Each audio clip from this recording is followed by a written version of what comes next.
Clearly, the madness is already in full swing. As evidence, the top seed was upset in 14 of the 31 conference tournaments. We are halfway through the bracket. Many conference champs still wondering where they'll be slotted and who they will play. So, back to the brackets from the NCAA and its corporate champion, AT&T.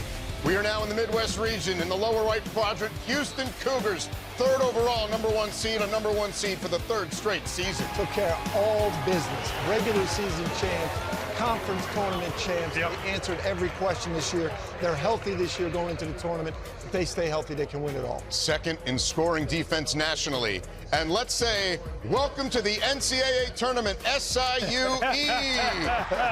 The guys from Edwardsville, bypassing the first four, making their first ever appearance after winning the Ohio Valley Conference. Now to the 8-9 matchup.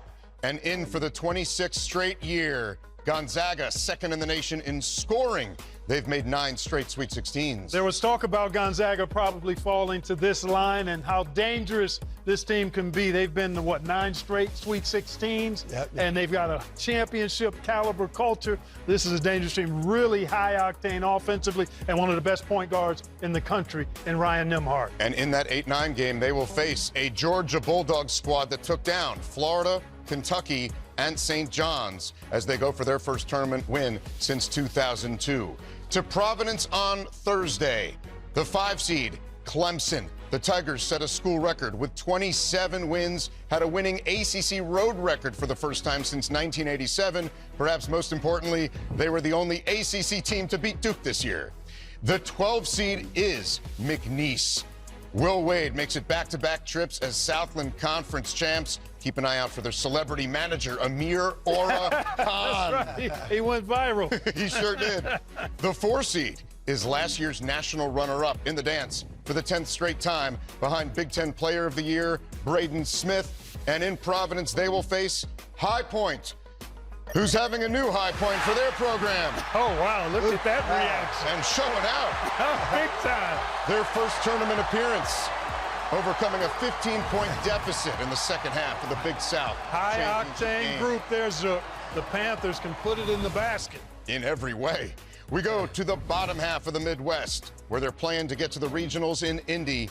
And it's Illinois as the 6th seed, the highest scoring team in the Big Ten, despite injury and illness, forcing Brad Underwood to use 7 different starting lineups since January 8th. And they will be watching this matchup. Texas against Xavier in the first 4. So Xavier was 1-9 in Quadrant 1, which means that Xavier and North Carolina both in the tournament. It combined 2-21 in Quad 1. And how about Texas? They had 7 Quad 1 wins, but they were underwater in Quad 2. That double overtime win over Texas A&M in the league tournament put them in. We've been saying, guys, all season long, SEC, SEC, SEC. The committee apparently agreed. Pretty wild right there. Number 3 seed here is Kentucky. If you want SEC, that's the 9th team we've revealed from the conference. Without a single player back from last year, Mark Pope, captain of that 96 title team, has them at the 3 seed, and they will face the Troy Trojans, featuring the school's first ever Sun Belt Player of the Year, Tatum Connerway. So look out there. The 7-10 matchup in Lexington. UCLA, in their first season in the Big Ten, led the conference in scoring defense as Mick Cronin has surpassed the 500 win mark. And 3 different coaches, 3 straight tournament appearances for Utah State, their opponent for that 7-10 matchup. The 2 seed in Lexington will be Tennessee. The Vols tied their best start in school history this year, held the #1 spot in the AP rankings for 5 weeks, and led by a transfer again this year, Chaz Lanier, via the University of North Florida. And they will face Wofford, the 15 seed. Shout out to the Terriers. Spartanburg's own. The Wofford Terriers had a dramatic championship win against Furman and make it back to the tournament for the first time in several years. And they have the dramatic free throws of Kyler Filowich shooting underhand. Underhand, that's right. There we go. Back up to the top of this region, Jay. What draws your attention? Well, look at the top of this region. Look at the first 2 brackets. Gonzaga, first of all, as an 8 seed, is a really tough matchup, right? But the second round game, imagine Houston as a 1 seed would get Gonzaga in their next game, those 1-8 games. Or Georgia. I mean, Georgia has been impressive as well. True, too. All right, everybody, I got my slingshot out. Ready? Okay. David's on the slay Goliath.